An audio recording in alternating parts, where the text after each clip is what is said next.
Hi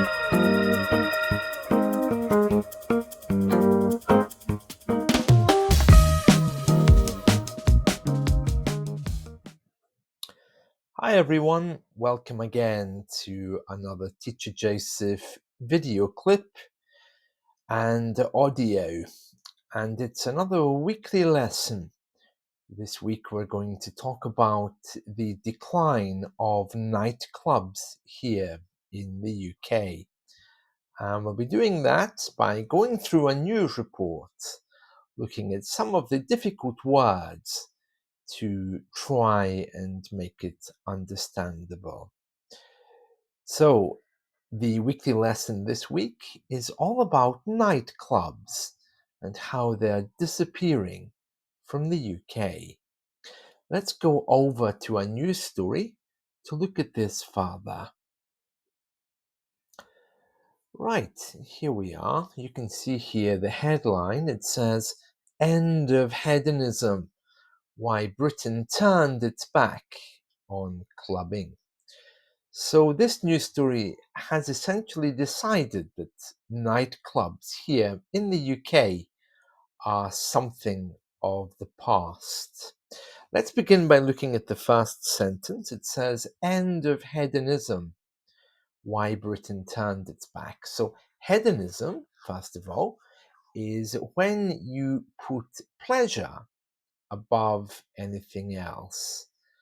It's used in the UK as a very moral word and a very negative word. Sometimes we describe people as being hedonistic if they appear to be very excited and enjoying things. Why Britain turned its back on clubbing? Well, we turn our back on something when we walk away from it. My personal feeling is that with night clubbing, its days were numbered after the smoking ban. To say the days were numbered of something means that it was counting down until it disappeared anyway after the smoking prohibition, because nightclubs and smoking seem to go hand in hand. Of course, I'm talking purely here about Britain. Nightclubs, I'm sure, are thriving in other parts of the world. Maybe our fashions and tastes are changing. There's a lot to think about there. End of hedonism. Why Britain turned its back on clubbing. Of course, there are still a lot of nightclubs around, but this story here is saying that, well, they've ended. And you can see a glitter ball. That's those big balls that go around.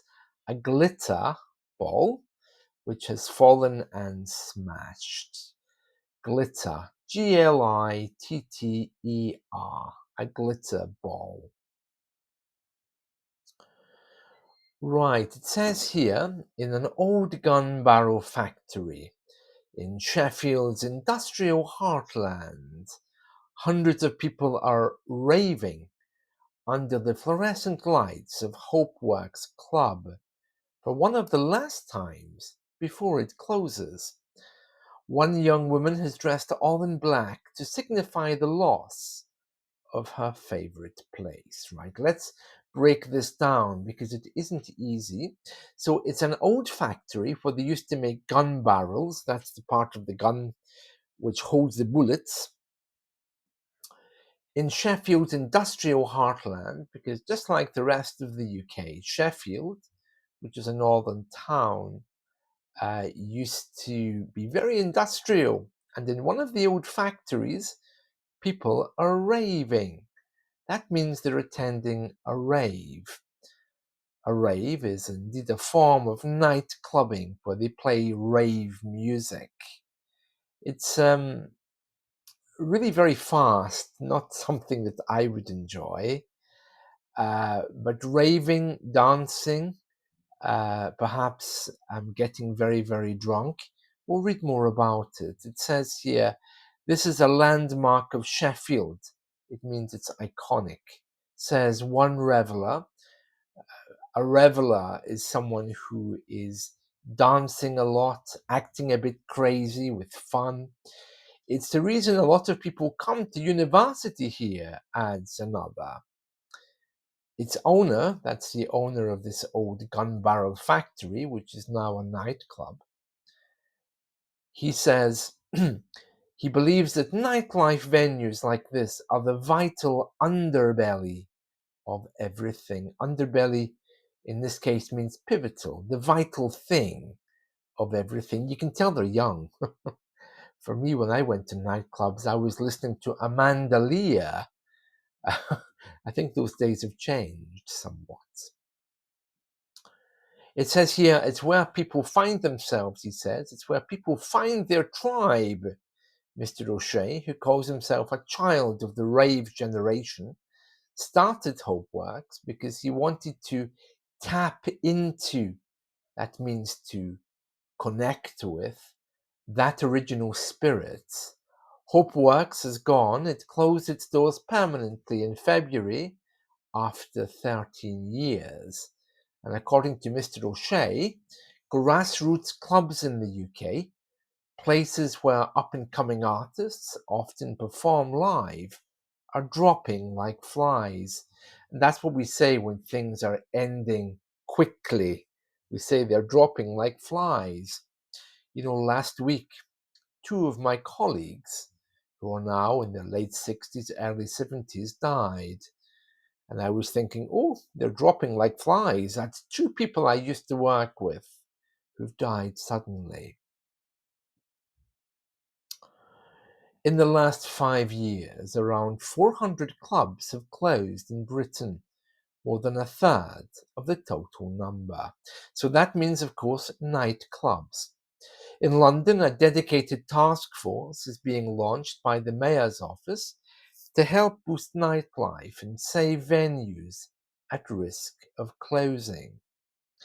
A complex matrix of factors are all conspiring against and placing pressure on the sector, making for a perfect storm for nightclubs, says Tony Rigg, music industry advisor and program leader at the University of Central Lancashire. So conspiring against, that just means set up in a way that they're going to fail. To conspire against something is to make a plan against it. And it says here, making a perfect storm for nightclubs. Perfect storm is a storm that is designed to do what it will do, damage things.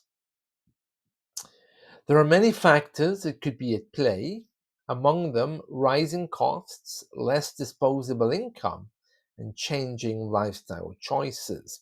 But the closure prompt broader questions. The closures prompt broader questions too. Some experts have suggested, for example, that the lasting impact of the COVID-19 lockdowns may have led to people going out less than they once did.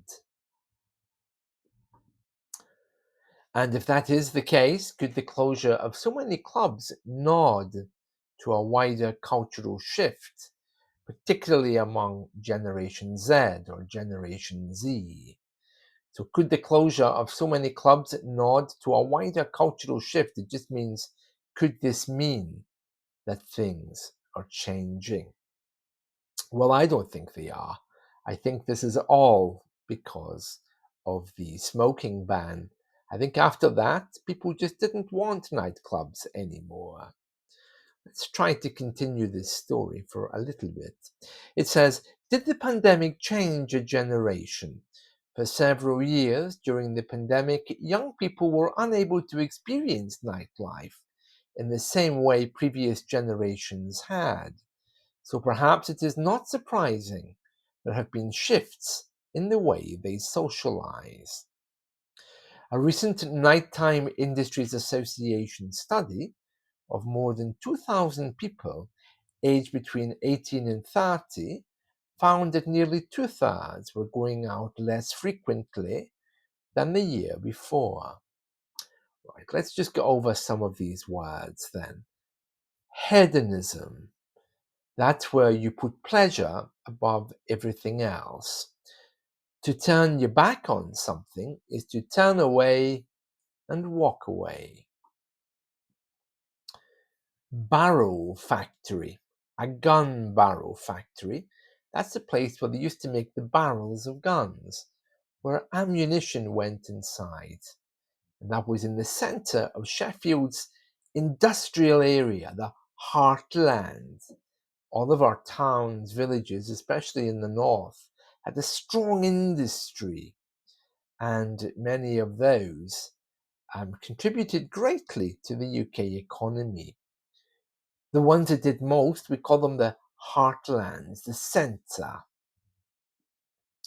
Hundreds of people raving, yeah, dancing, having a nice time loudly. People attend raves, raving. It's a very negative word in English. Under the fluorescent lights, the strong lights of Hopeworks nightclub. A reveller, someone who revels or dances wildly. The underbelly, the heartland, the center place. The rave generation, well, that certainly wasn't my generation, that's for sure. Grassroots, that's places where up and coming artists perform live and dropping like flies, disappearing quickly one by one. Okay, there we are. So it says here, in the last 5 years, 400 clubs have closed. In London, a dedicated task force is being launched by the mayor's office to help boost nightlife and save venues. But why people would want to stay up all night? I've no idea. It's rather strange. They stay up all night to party, and then they're too exhausted the next day to do anything else. I never have been a fan of those. um, yes, we were just reading the next part, weren't we? There we are. Did the pandemic change a generation? So we've got some new words there. Okay. Hedonistic, very common. To turn your back on something, very common. Reveler, raver, people raving. Heartland, landmark, underbelly. Lots of new words. Maybe you can think of some sentences with these new words. And if we're having a lesson in the coming days, maybe you can share them with me. And that's it from me for now. So I just wanted to share this story with you about the hedonism and why Britain turned its back on night clubbing. I'm not sure if it's the same in your country, but it's definitely like that here. And I really hope that you've enjoyed this weekly lesson. I've been having feedback that my weekly lesson the last few weeks has been a little bit longer. So I'm trying to make a shorter one just to keep everyone happy. That's it from me. See you all soon. Bye.